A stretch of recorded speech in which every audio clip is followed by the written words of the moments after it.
from Group 1. Today, at this meeting, we will presenting about the world of Shakespeare's The Merchant of Venice. Describing the world of Shakespeare's The Merchant of Venice. I'm Sapnadita as the first presenter. The Merchant of Venice is one of Shakespeare's most popular comedies, and it's widely studied and has been subject to considerable analysis. It is a typical example of a Shakespearean comedy in that its central conflict finds resolution before a real harm comes to anyone. The Merchant of Venice is set in Italy in the 16th century, mainly in Venice. At that time, Venice was an independent city-state. Venice was also surrounded by water, giving ships easy access. Like Antonio could both make and lose their fortunes by investing in naval trade. Venice was also one of the only European cities with a sizable Jewish population. The Merchant of Venice ini berlatar di Italia yang mana adalah negara merdeka dan dikelilingi oleh air sehingga memberikan akses mudah untuk banyak kapal. Contohnya orang-orang Venesia seperti Antonio bisa mendapatkan keuntungan atau kerugian dari perdagangan di sana. Dan di Venesia juga merupakan populasi orang Yahudi terbesar. Hello everyone, let me introduce myself. My name is Akmal Lisa. Here I will continue the previous material.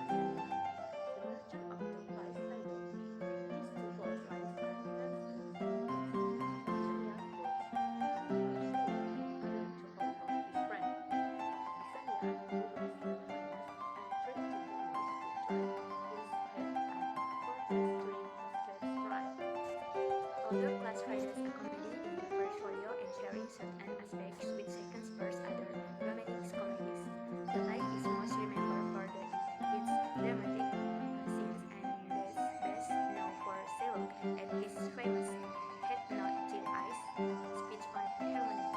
Welcome to dramatic structure. In relation to the structure of the plot, The Merchant of Venice contains all the elements required for dramatic structure. It has its expressions, its dressing actions, its climax, its feelings, accents, and its denouements. Kept as job, the expressions of the play occurs from the first scene up to the moment when Shylock bids farewell to Jessica to dine out with Antonia. Starting with the moment when Lorenzo takes Jessica from Shylock's house to the moment when Portia urges Shylock to cut Antonio flesh of his breast as the law and the court allows it, is the rising action. The climax, or the turning point of the play, is marked by Portia's firm statement that it is only the flesh of Antonio to which Shylock is entitled, and not the blood. She further explained that if any single drop of Antonio is shed, then all of Shylock's properties will be confiscated by the state. From that point up to Bassanio and Gracian bewilderment about the rings produced by Portia and Nerissa can be considered as the falling action. In this part, the reader is presented by the minor conflict of the subplot that are between Jessica, Lorenzo, and Lancelot, between Bassanio and Portia, and between Graziano and Nerissa. Finally, the rest of the last scene is the denouement. The play ends with happiness for everyone. trope is love, Antonio, and married, which can be seen rather melancholic. The central character and the characterization of the Merchant of Venice. The Merchant of Venice has no clear central character in the play. The four main characters of the Merchant of Venice are Antonio, Bassanio, Portia, and Shylock.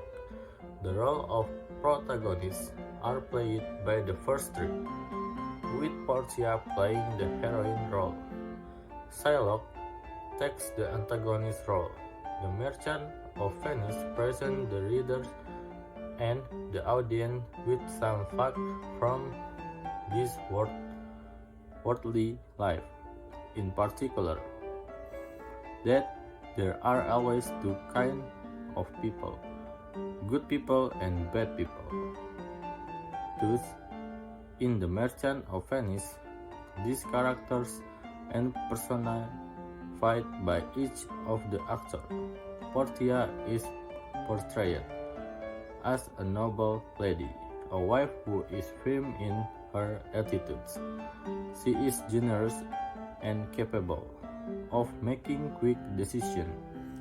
Antonio is a character whose fortunes form the base for his action.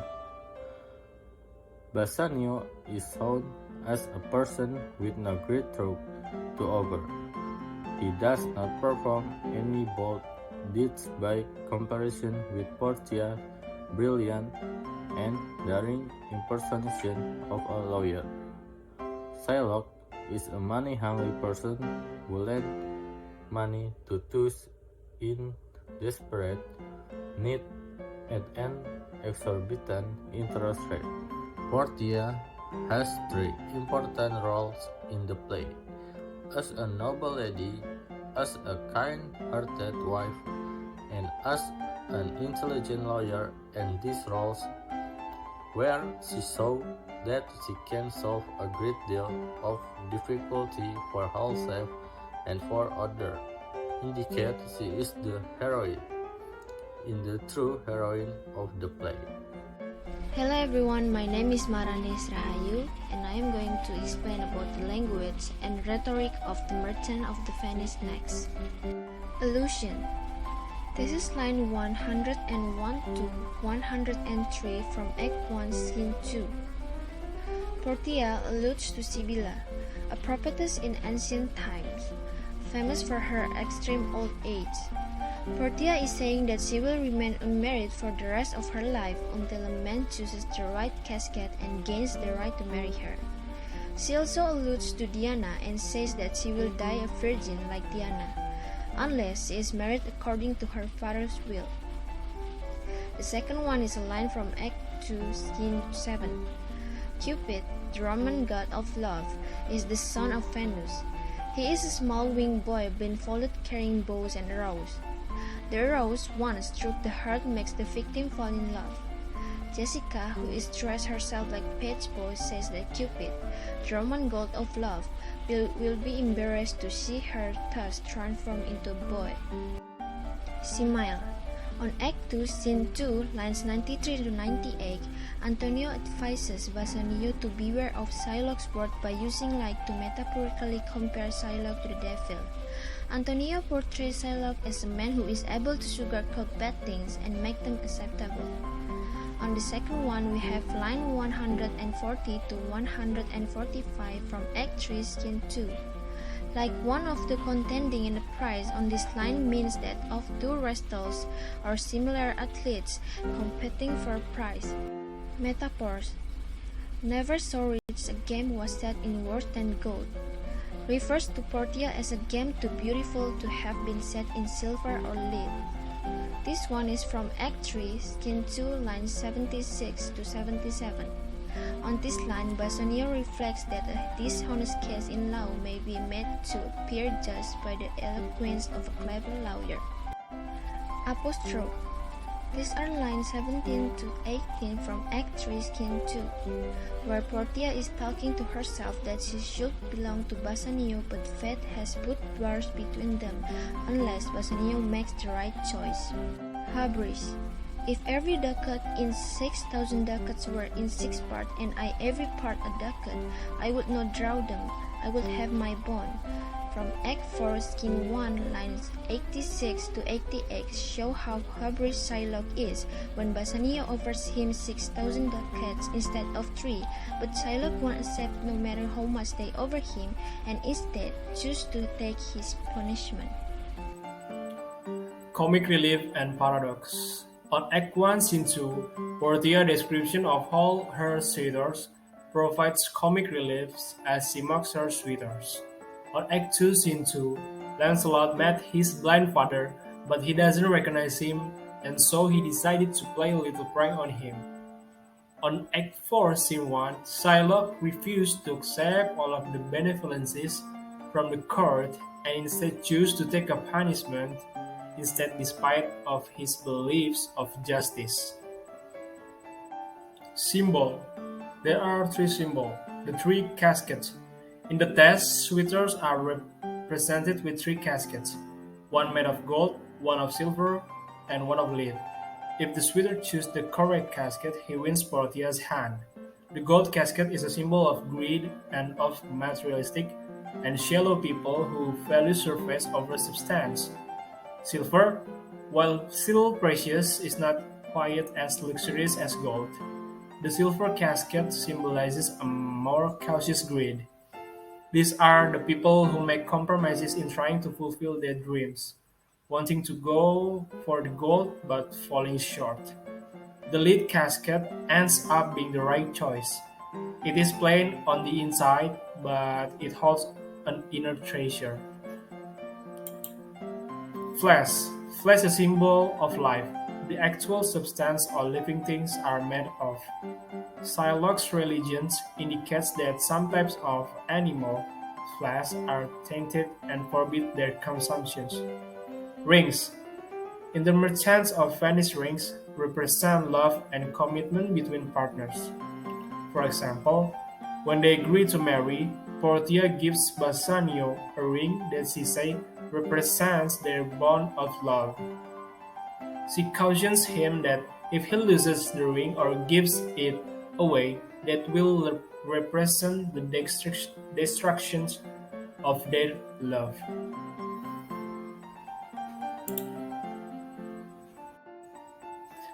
Foreshadowing and personification. My ventures are not in the one bottom trusted, nor to the one place, nor is my whole estate upon the fortune of this present year. On Act 1, Scene 1, lines 42 till 41. Personification. For here Infortune shows herself more kind than is her custom. It is still her use to let the rich man outlive his wealth. On Act 4, Scene 1, lines 267 till 269. Dramatic irony. I will go before, sir. Mistress, look out at window. For all this, there will come a Christian boy, will be worth a Jew's eye. On Act 2, Scene 5, lines 40 till 43. And one more is on Act 3, Scene 4, lines 57 till 63. Suspense. In the trial scene on Act 4, Scene 1, Shakespeare uses many different dramatic techniques to make the tension in the courtroom rise and build, and one of them is suspense. The previous knowledge which the audience holds about the previous acts and scenes make the tension build because the audience knows of the bond which held between Antonio and Shylock. This fear of the bond is even stronger when we enter the trial scene, because the audience can see just how determined Shylock is to receive his pound of carrion flesh.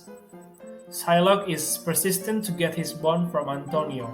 Shylock's determination to get his flesh from Antonio makes him seem even more villainous and evil than the audience previously thought. Use of imagery in The Merchant of Venice. first is the brain may devise laws for the blood, but a hot temper leaves over a cold degree. On Act 1, Scene 2, line 7. Second, the devil can cite scripture for his purpose. On Act 1, Scene 3, lines 80. Third is, love is blind, and lovers cannot see the pretty follies that themselves commit. On Act 2, Scene 6, lines 41 till 42. Fourth is, a godly apple rotten at the heart. Oh, what a godly outside falsehood had. On Act 1, Scene 3, lines 83 till 44. For next, I will introduce myself. My name is Tia Sefiani, NPM 202012500899. Interpretation. Merchant of Venice is essentially a play about property in telling the story of a merchant who treats his own flesh as property to secure a loan, and the moneylender who calls in the debt. The play asks questions about the value of life itself. Throughout the play, tangible objects such as rings and casket stand in for intangible ideas about love and fidelity. Money plays a significant role for most of the characters, for whom financial security equals independence, language about penalties, bonds, and forfeitures. Add to the sense of life reduced to commercial transaction. As a play about financial risk, it seems fitting that The Merchant of Venice should feature the language of economy. Some form of money talk arises in virtually every scan, suggesting that matters of exchange, value, debt, and risk permeate every aspect of Venetian society. The scan showcases how money serves as the go-to explanation for everything. My name is Fauzia Ramani, and I'm going to tell you the conclusion of the Merchant of Venice. Conclusion of the Merchant of Venice. The Merchant of Venice is a 16th century play written by William Shakespeare in which a merchant in Venice, named Antonio defaulted on a large loan provided by a Jewish moneylender, Shiloh. It is believed to have been written between 1596 and 1599.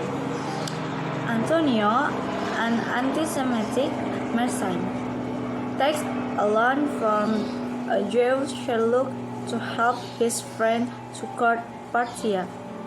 Antonio can repay the loan, and without mercy, Sherlock demands a pound of this flesh. Their heirs Parthia, now the wife of Antonio's friend, dressed as a lawyer and saves Antonio.